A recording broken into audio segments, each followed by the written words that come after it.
అందరికీ శరార్థులు ఎట్లున్నారులా అందరు మంచిగా ఉన్నారు కదా. ఇక ఎప్పటి లెక్కనే ఇవాళ కూడా ధమాకా దుమ్ముదులిపే ఆర్తలను చెప్పుకుంటున్నాం కాబట్టి మరి మన ఛానల్ పురాగా ఒడిచేదానిక సూతనే ఉండుండ్రి మన ధమాకా దుమ్ముదులిపే ఆర్తలను. మరి మన ధమాకా కొత్త ఛానల్ స్టార్ట్ చేసినాం కదా, మీరు అప్పుడు సబ్స్క్రైబ్ చేసుకోండి, పక్కన గంట గుర్తును గట్టిగా గుద్దుండ్రి, కామెంట్ పెట్టుండ్రి, షేర్ చేయండి, మీ ఆలోచనలు మాతో పంచుకోండి. ఇంకా లేట్ చెయ్యను, వార్తలు సురు ఎత్తున్నా సురు.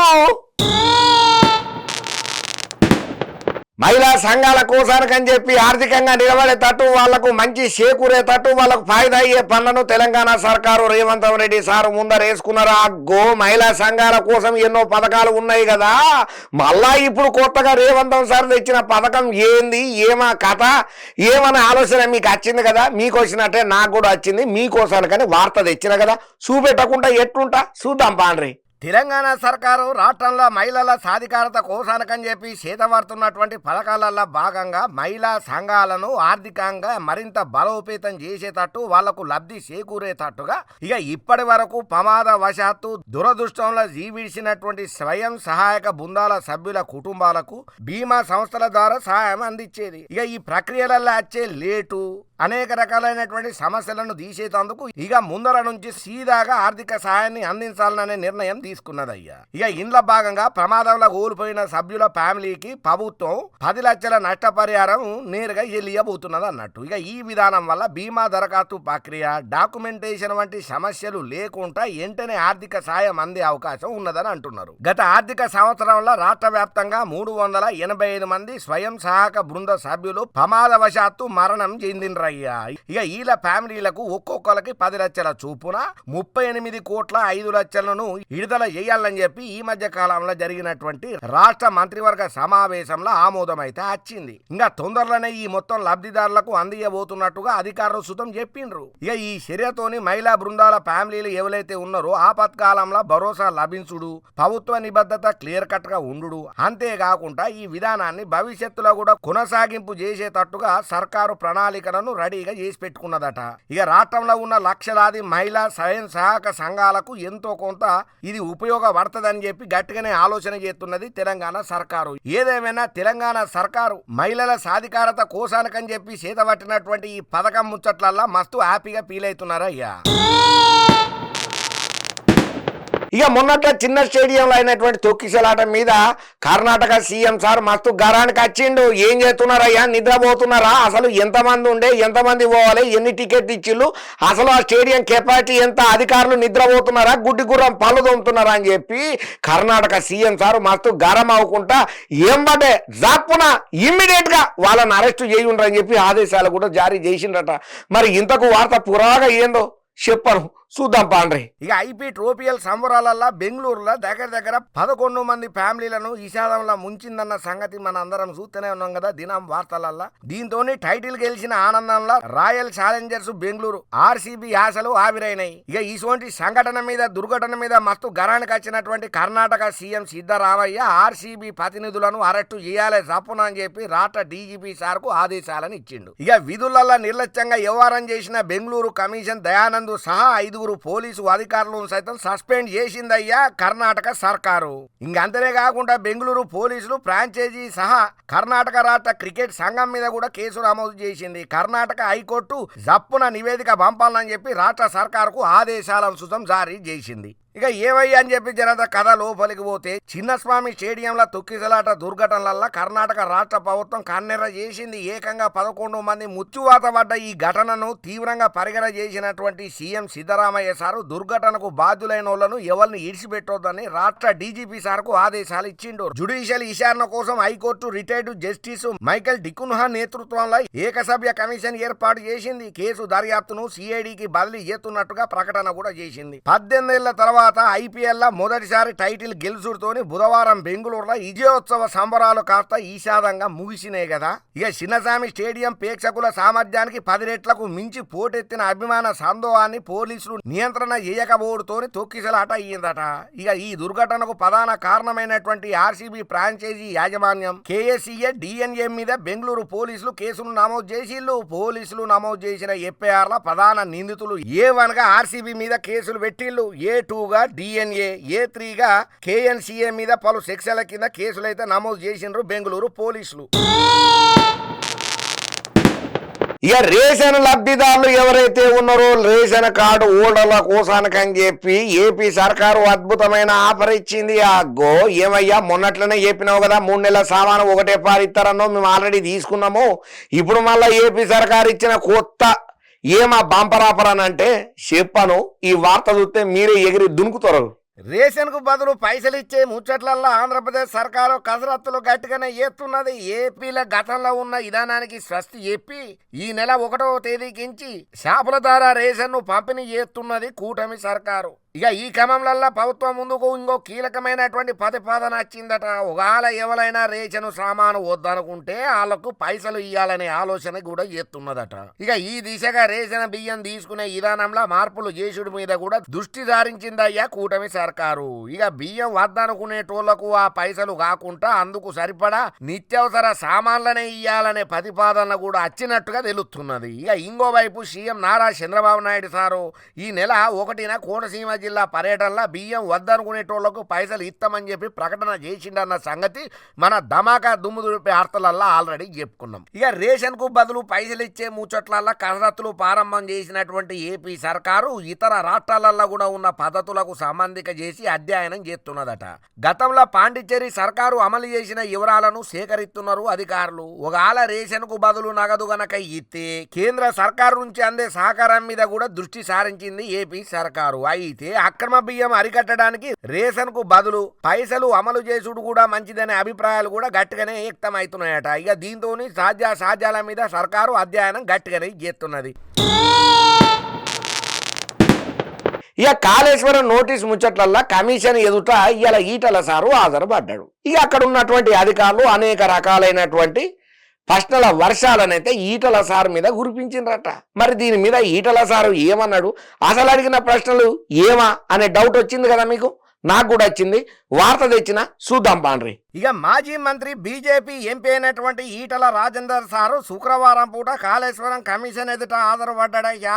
ఇక కమిషన్ ముందర 113వ సాక్షిగా హాజరుపడ్డాడు ఈటల సారు. అయితే మొట్టమొదలు ఓపెన్ కోర్టులో ఈటల రాజేందర్ సార్తోని అంతా నిజమే చెప్తానని చెప్పి ప్రమాణం చేయించిన తర్వాత కమిషన్ 19 ప్రశ్నలనైతే అడిగిందటయ్యా. ఇక కమిషన్ చైర్మన్ అయినటువంటి పిసి ఘోష్ సారు చాలా అంశాలకు సంబంధిక చేసి ఈటల సార్ మీద ప్రశ్నల వర్షాన్ని కురిపించిండ్రట.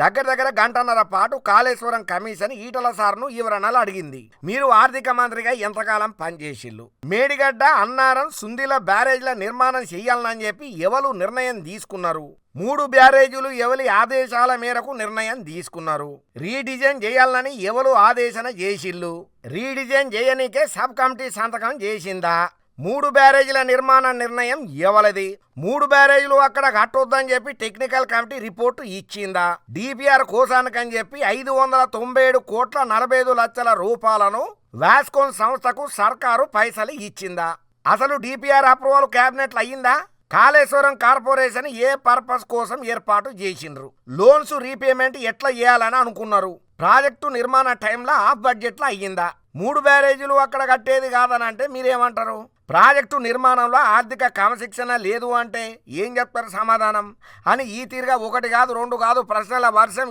ఈటల సార్ మీద గట్టిగానే గుప్పించిండ్రయ్యా అధికారులు.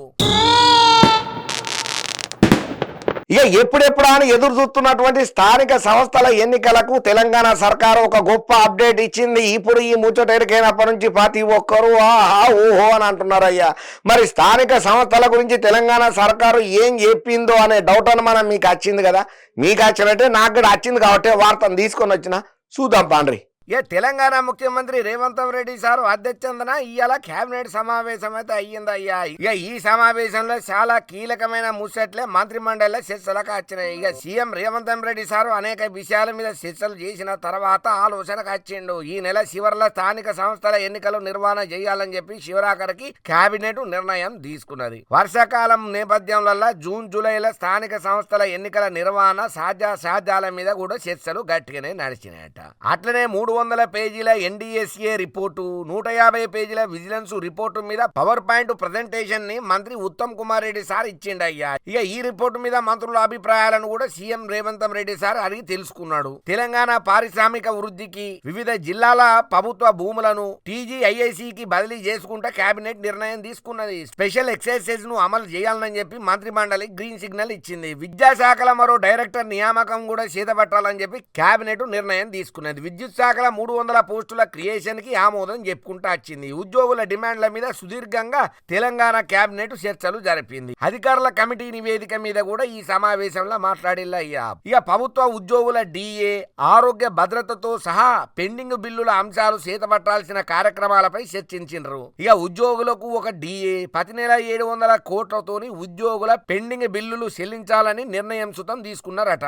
ఇక 23,000 కోట్ల రోడ్ల నిర్మాణానికి కేబినెట్ ఆమోదం చెప్పిందన్న సంగతి మనకు ఎరికైంది. ఇక ఏదేమైనా తెలంగాణ సర్కారు అభివృద్ధి దిశగా అడుగులేసుకుంటా వేగవంతంగా పనులు చేస్తున్నందుకు ప్రతి ఒక్కరు మస్తు హ్యాపీగా ఫీల్ కాబట్టిర్రయ్యా.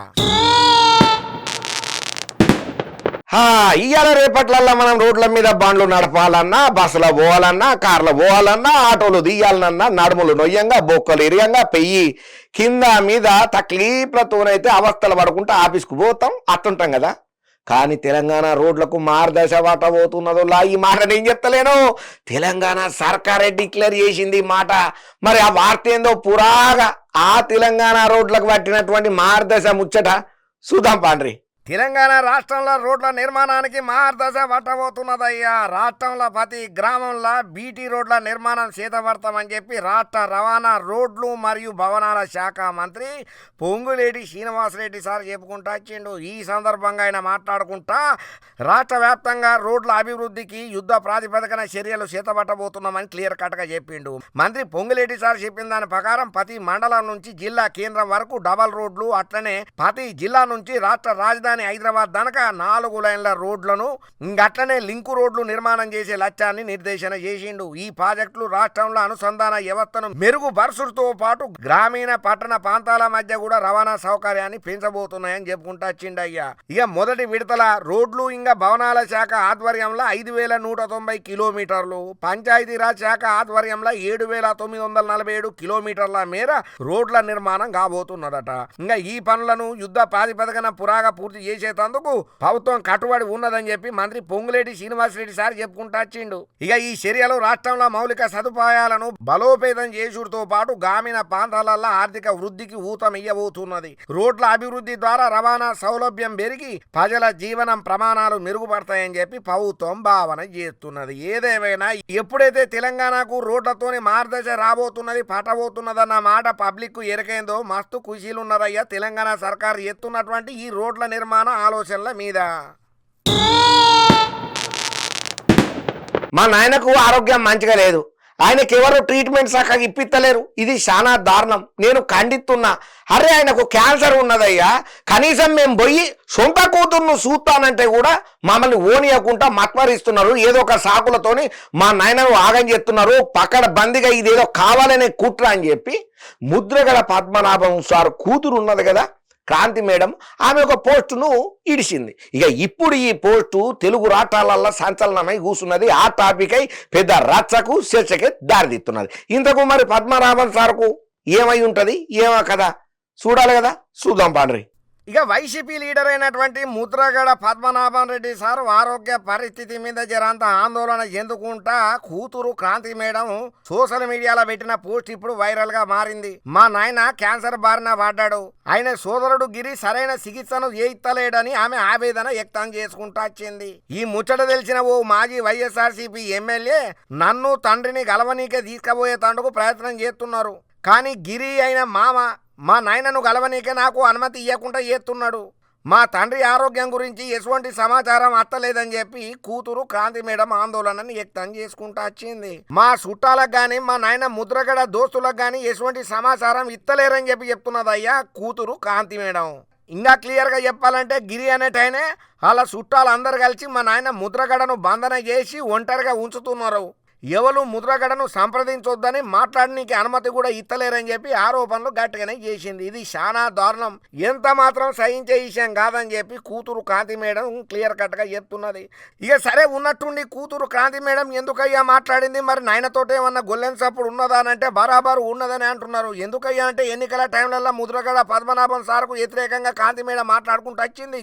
అప్పట్లో జనసేనాని పవన్ కళ్యాణ్ సార్ పార్టీలో చేరుతానన్నప్పుడు జనసేనాని పెద్ద పవన్ కళ్యాణ్ సార్ చెప్పిండు, మీ నాయనకు మీకు జోడం ఉన్న మాట వాస్తవమే, కానీ దాన్ని ఆసరా చేసుకొని మీరేదో ఆవేశంలో నా పార్టీలో చేరుతానంటే నేను చేర్చుకోను, మీ నాయన అనుమతితోనే నేను పార్టీలో చేసుకుంటా, వీలైతే నేను కూడా పద్మనాభం సార్తో కలిసి మాట్లాడతాను కూడా చెప్పుకుంటా వచ్చిండు డిప్యూటీ సీఎం పవనాల్ సారు అప్పటి జనసేన పార్టీ మీటింగ్ లా. ఇక అప్పటి సంది ముద్రగడ సార్కు ఆయన కూతురుకు మధ్య సంబంధాలు లేనట్టుగానే తెలుస్తున్నది. అయితే ముద్రగడ సార్కు ఉన్నట్టుండి అనారోగ్యం ఉండుతోని ఆయన గురించి ఎవరు పట్టించుకుంటలేరనే ఆవేదనతోని కూతురు క్రాంతి మేడం ఇట్లా ఎక్స్ వీడియోలో పోస్టు చేసుకుంటూ వచ్చింది. అబ్బా దవాగా దుమ్ముదులు పేర్తలు ఈ రాజమల్లు తెచ్చిన కాడికి పురాగా ఓడగొట్టిండు కాబట్టి మీకు దండం పెడితే మన ఛానల్ను మంచిగా ఆదరణ చేయండి, పక్కన ఉన్నటువంటి గంట గుర్తును కొట్టుండ్రి, సబ్స్క్రైబ్ చేయండి, కామెంట్ పెట్టుండ్రి, షేర్ చేయండి.